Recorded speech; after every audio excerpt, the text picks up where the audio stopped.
Welcome to the Inspired Living with Autoimmunity podcast, the podcast for high achievers who want to stay sharp, focused, and full of energy despite their diagnosis. With your host, National Board Certified Functional Medicine Health Coach, Julie Michelson, where Julie helps you take your power back from autoimmunity. And now here's your host, Julie Michelson.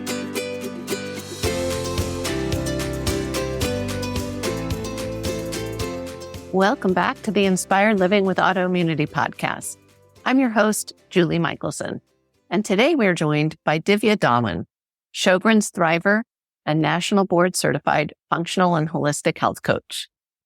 Today we're talking about the body's ability to heal from Sjogren's as it can any autoimmune condition. Our conversation explores the connection between stress and autoimmunity, and Divya shares her approach to helping clients reverse their symptoms. Divya, welcome to the podcast.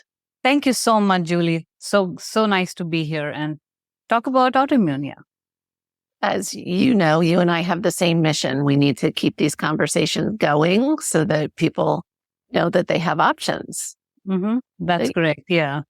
How did you get to be a Sjogren's health coach and an autoimmune expert? Tell me a little bit about your journey of what brought you to this. Yeah, absolutely. And, I think most of us who come to this point where we start talking about and, becoming autoimmune experts is really from our own experience. So my work also kind of stems from my own experience. So the story goes like this. Almost about 9 years ago, I was diagnosed with this autoimmune disorder, which is called Sjogren syndrome. Not many people still know about it and can't pronounce it, of course. So it is characterized with dry eyes, dry mouth, joint pains, fatigue. And of course, there's a lot of intertwining of other autoimmune disorders with it. So I've rarely seen people with, just one autoimmune disorder, because if you have one autoimmune disorder, the probability of you getting some other autoimmune disorder sort of, increases by 80%. That's just how it is. So these are the typical symptoms of Sjogren syndrome. I was diagnosed with these symptoms about 9 years ago. For me, the main challenges were at that time was very bad joint pains and stiffness in the body. So even the muscles were stiff at that point. And I was completely debilitated. I could not move, could not sit down, could not stand up. If I've, closed my fist, I can't open it up. And if I have my fist open, I can't close it. I mean, I'm just saying this so that I can give some idea of what the stiffness was like for me. So I was completely debilitated. And I was going from doctors to doctors, of course, because I was not able to find a doctor who could give me a diagnosis. I had all kinds of scary diagnoses in the beginning, of course, which are not true. Like, you might have some kind of cancer. This could be ankylosing spondylitis. This could be, something else. And I was scared to death by many doctors, unfortunately, who did not know how to diagnose me. But then I did find finally a rheumatologist who was able to diagnose me and using blood test and Sjogren's antibodies. And I was found positive for it. And that was kind of a moment when I was like, oh, finally we found out what it is. But then when I asked my doctor, okay, now what? So now what's the treatment plan? Because I was all excited and I was like, okay, now I've got a path to healing and now, I can finally get back to normal from here on. But the answer that I got was something more depressing than the disorder itself, which was like, you can only manage your symptoms and, we can help you manage your symptoms through your life. But this is how your, unfortunately, life is going to be like. And I was looking at the doctor for like a few seconds and I was like, heck no, I don't want this life, And then, so that is when I really started doing my own research and finding out what really is going on with me, first of all, and then what I need to do in order to get better without, the drugs, of course. So I was initially put on, the medications, the initial medications, which is the steroids and the Plaquenil and all that. But with the research that I did, with the lifestyle changes that I made, with all the different things that I did, within a year, I was off medication and I had no symptoms. So I was still, seropositive. So, right. But I had absolutely no symptom. And the doctor said, you know what, you don't even need to come to me. You're fine now. So that's where my story starts. And that's where I started seeing a theme sort of repeating itself all the time. So I I was meeting friends, I was meeting strangers who were like, we have autoimmune disease, but we have been told that we cannot heal ourselves. And that kind of just sort of triggered this thing in me that if I could, come to this stage where I don't have any problem in my body right now, then I can help people, because people need to know that there's a way and that there is this light at the end of the path. Even if they're told there's no cure, we are still able to heal our bodies. Yes. Amen. So that's my story. Amazing. And you had a history of autoimmunity in your family as well, correct? Yes, that is true. Yes. So my mom has chronic rheumatoid arthritis, but she's also a huge inspiration for me because she was at that point in her life when I was like in my 9th grade. So I was pretty young, where because of the rheumatoid arthritis, her fingers started deforming. And all these patients with rheumatoid arthritis, when they start getting these deformations in their fingers or their joints, they're told that this cannot be reversed. But guess what? My mom used Ayurvedic medication to finally get better. Yes, look at you, right? So that's what happened to my mom. She is a chronic rheumatoid arthritis patient. She sometimes even today gets some pains, but she's able to manage it so well with the help of Ayurvedic medication and lifestyle changes and all those stuff that, her deformed finger came back to normal. So that was a huge miracle in front of me as a 9th grader. Amazing. Yeah. So you knew. Yeah. So that is what happened when I got Sjogren's and when the doctor said there's no cure. That is when this light bulb, emerged into my brain, and it was like, no, wait, if my mom could have done this, I can then do this too. So, and then my grandmother, she, of course, did not have any autoimmune like the autoimmune we know. She had heart health issues, which are also sort of autoimmune, if we really look into it now. But she was my healing goddess because she had a healing remedy for everything and everything. It always worked and it was always natural. So, so this is sort of my background. That's amazing. Yeah, thank you. We want to talk today about one of my favorite topics, and I know we both agree that it's even though I think it's pretty known that it really does help drive autoimmunity. Even a lot of functional medicine doctors and a lot of people just don't really address it, or they'll say the word and tell the patient or the client, lower your stress. So I want to talk about this connection between stress and autoimmunity. 100%. Yes, stress is such a huge driver of so many disorders in the body, including autoimmunity. And the reason being because when the stress is high, of course, this hormone called cortisol, which is produced by our adrenals, is really high in our body, and we are always in the fight and flight mode, which is the sympathetic nervous system mode in which any other function in the body is not a priority for it. So definitely then what happens, the first thing that happens is the digestion that goes for a toss.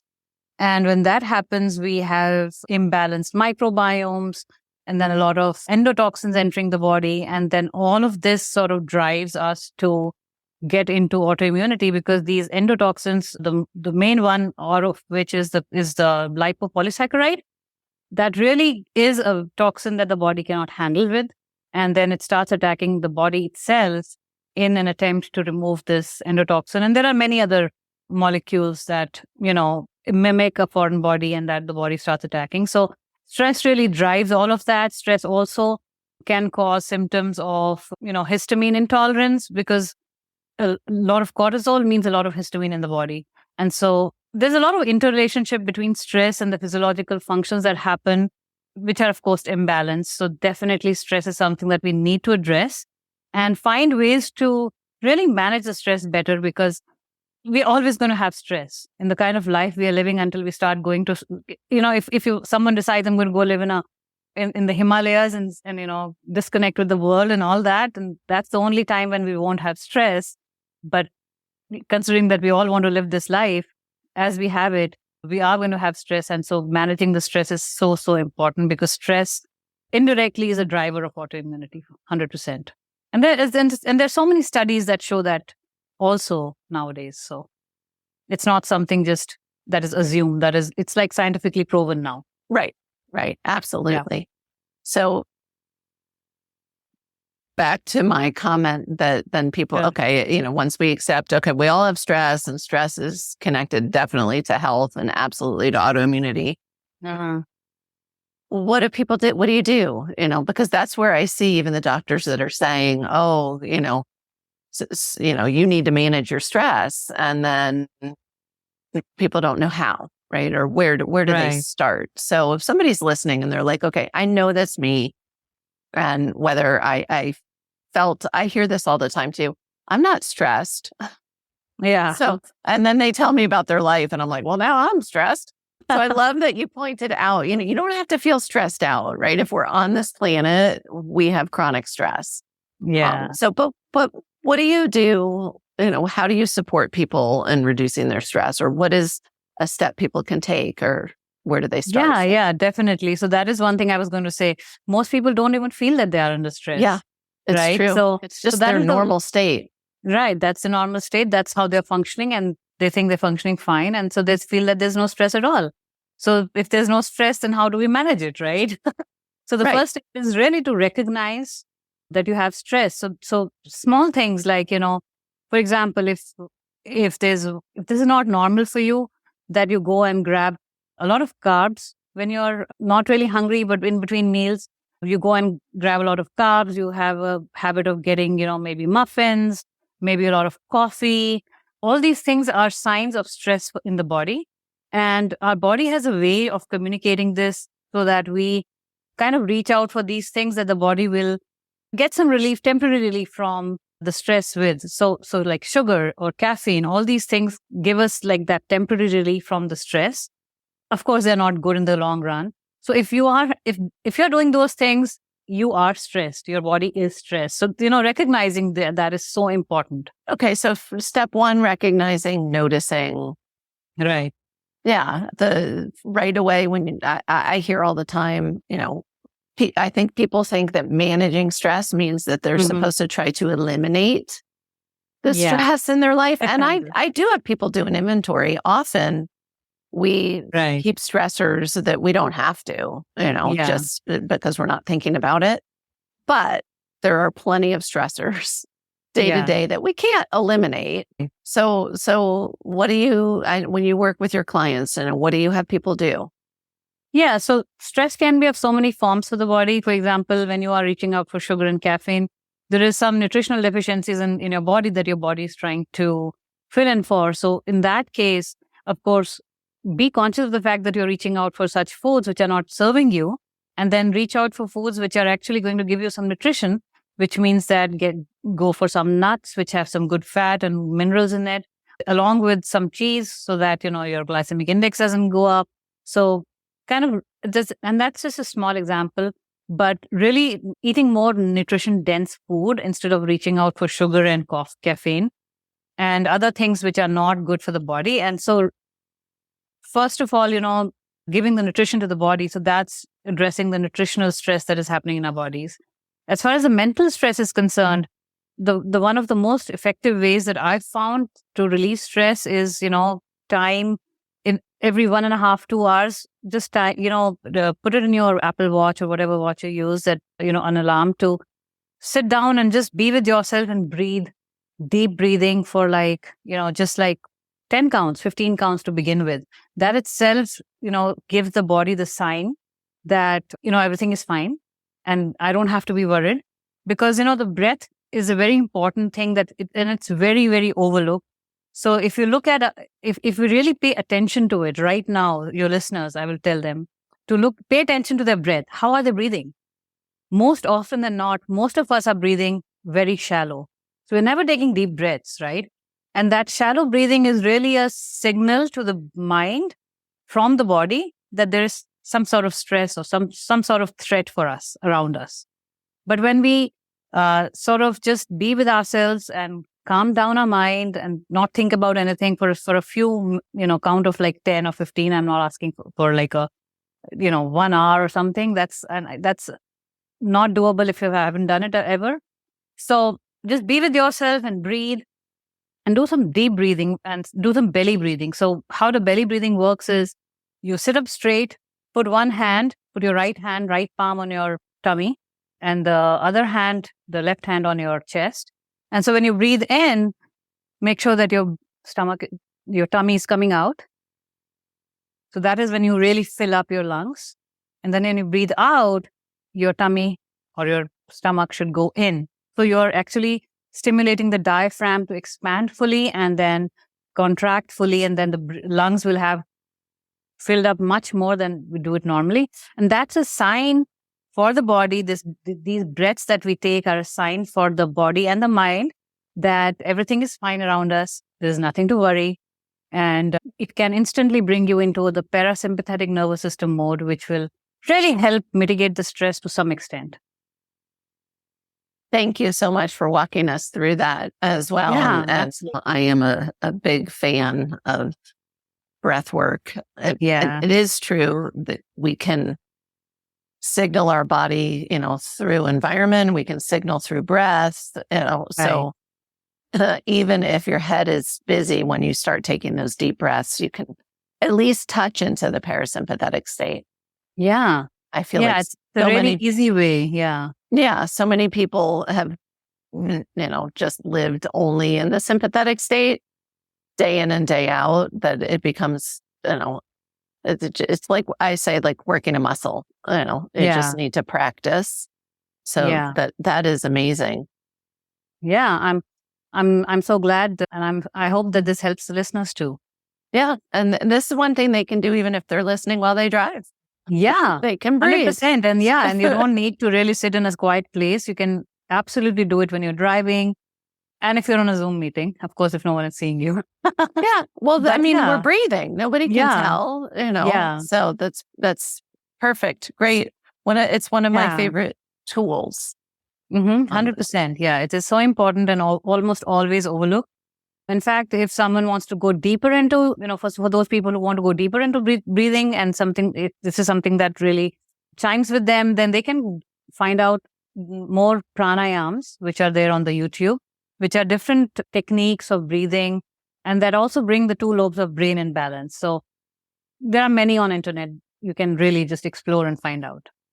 I'm not going to go deeper into that right now. Well, and it is true. We have access to so many resources now. Yeah, we absolutely live in a great times, of course. I'm just curious. I often think of, you mentioned, often when there's one autoimmune diagnosis, if there's not more than one, there soon will be if you don't make changes. And so I so often will see Sjogren's as a secondary or even tertiary diagnosis, but that's your initial diagnosis. And I know that this is your specialty. As you mentioned, it's still, I think, kind of an under-discussed autoimmune condition. So how do people work with you, and what does that look like? I guess also, like, what's the benefit? Like, what's the difference between working with you or just picking up a book? Yeah, I mean, picking up a book is fine because, it's good too. But then, of course, you will implement those steps in probably like a year or maybe like 2 years or 3 years, depends on how effective you are in kind of implementing all those things. And then when clients work with me, what they find is that within like 4 weeks, they start seeing the difference in their health. They do not have dry eyes, or they do not have dry eyes that they used to have, and they come to me.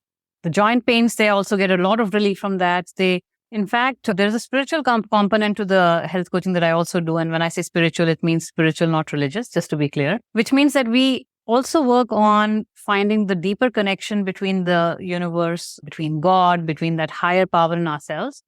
And that connection is missing these days. And that is also the cause of a lot of disorders and diseases happening inside of us.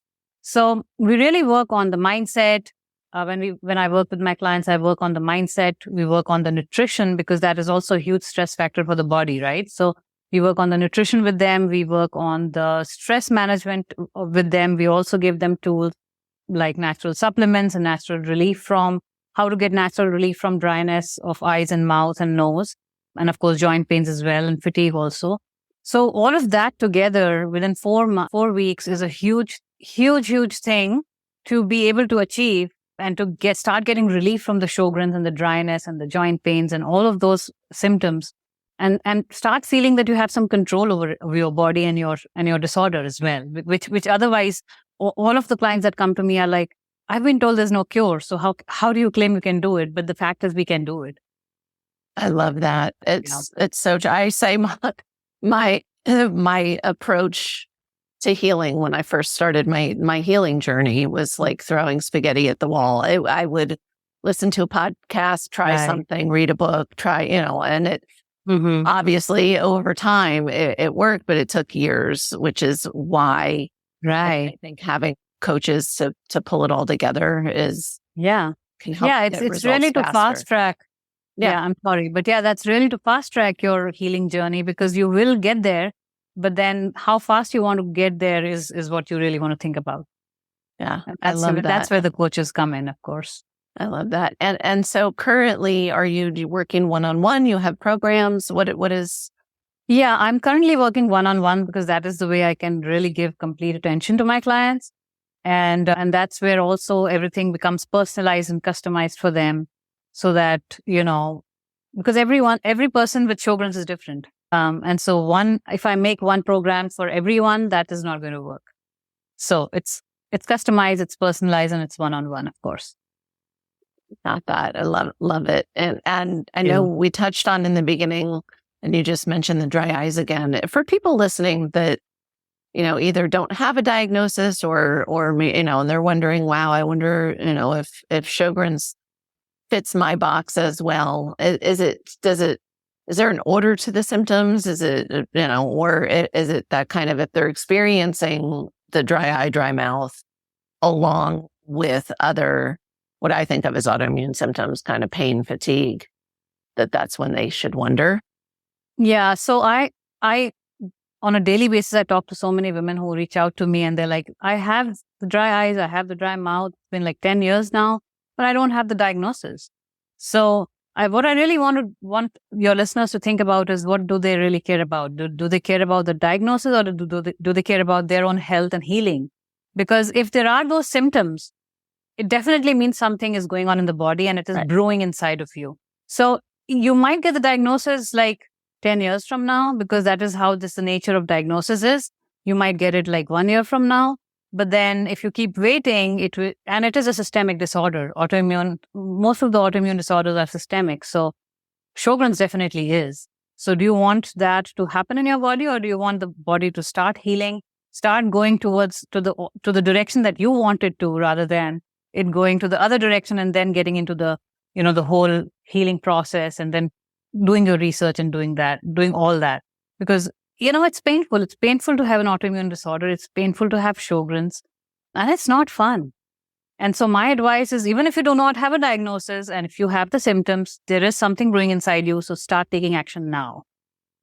I love that. And I completely agree. When by the time you reach dry eye, it's a sign of systemic inflammation. Right. Forget the diagnosis. Like let's get to the root causes of what's driving that inflammation and turn it around. 100%. And then this inflammation also takes a lot of years to actually set in.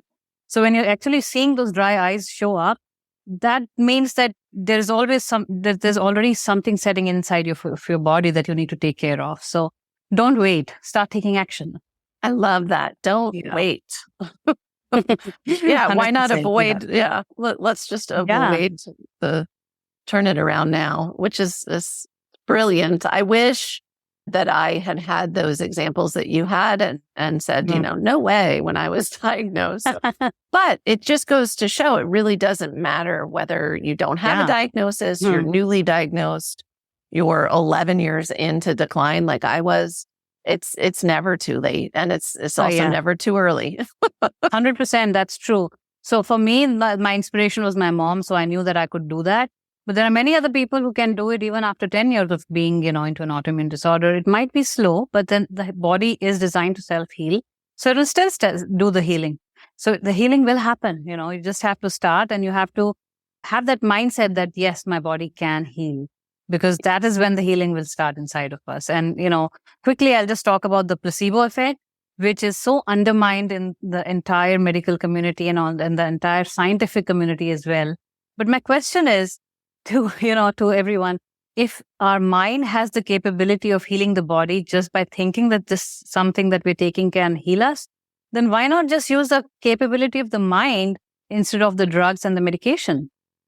Yeah. And mindset is so important to healing. It really is. It's 100%. amazing. Yeah. So you've already given us lots of really effective tidbits, but listeners know I always ask at the end for one step listeners can take starting today to improve their health. Yeah, the one step is, I'll give you 2 steps actually. So one is get into any mindfulness practice that you like. It can be, like a Qigong or like a yoga or what is that other thing? I keep forgetting the name. Tai Chi, sorry. Yes. Any mindfulness practice is going to put your body in a parasympathetic nervous system mode. And that is why, the importance of mindfulness is so important. So that is one tip. And then don't do it just like a day or 2 or like a week and say nothing is happening. Have the patience and give your body the grace to, experience it for about a month and then see what happens, because changes will start happening. I personally know many people who have just turned around their health just by doing yoga, so not Amazing. guaranteeing that this will happen for everyone, but then it's worth a try. And if not, even if your disease doesn't go away, it will still help your body. So don't give up on it. Do it. All right. So that's the first step. And the second step is start eating organic food. I know it's expensive, but wherever you can, and if you can go to the local farmers market and get the seasonal and local food, that's even better, because you don't want the glyphosate, and that's a huge topic which I can again talk on for another hour, but I won't. But the glyphosate is a chemical which completely disrupts the gut health. It works as a toxin that the body cannot digest, and then it starts attacking the itself, because thinking that is a part of that is a foreign body, and it just in an attempt to remove it, it starts attacking itself. So now just changing your food can bring huge difference in the health as well. Awesome. I know most people have a tough time with just one. So two works. Two works. Yeah. So what I wanted to say was just this glyphosate, just remove that as much as possible from your diet. And to do that, you have to go to organic food. Unfortunately, that's just how it is. Absolutely. Yeah. For sure. In this country, especially in the US. That's true. Yeah. So before we wrap up, for people that listen on the go, where is the best place for them to find you? So I am on Instagram. My handle is Divya_Dhawan_Sjogren's_coach. That's a long handle. I'm also on Facebook and LinkedIn. You can just type Divya Dhawan and you'll find me. And other than that, if your listeners are interested in getting a free complimentary health consultation call with me, then that they can also do that using the links in the bio in Facebook, Instagram, or LinkedIn. Or they can go to my website, which is www.sjogrensolution.com. So it's Sjogren's with an S and then solutions. Sjogrensolution.com. Yeah. And I'll be happy to help them. Wonderful. Divya, thank you so much. You've given us amazing gold today. Thank you so much. It was such a pleasure talking to you and, raising that awareness that our body has the capability to heal, It absolutely does. For everyone listening, remember you can get the show notes and transcripts by visiting inspiredliving.show. I hope you had a great time and enjoyed this episode as much as I did. I'll see you next week. Thank you for listening to Julie Michelson's Inspired Living with Autoimmunity. Did you enjoy this episode? Please like, share, and subscribe wherever you listen to podcasts.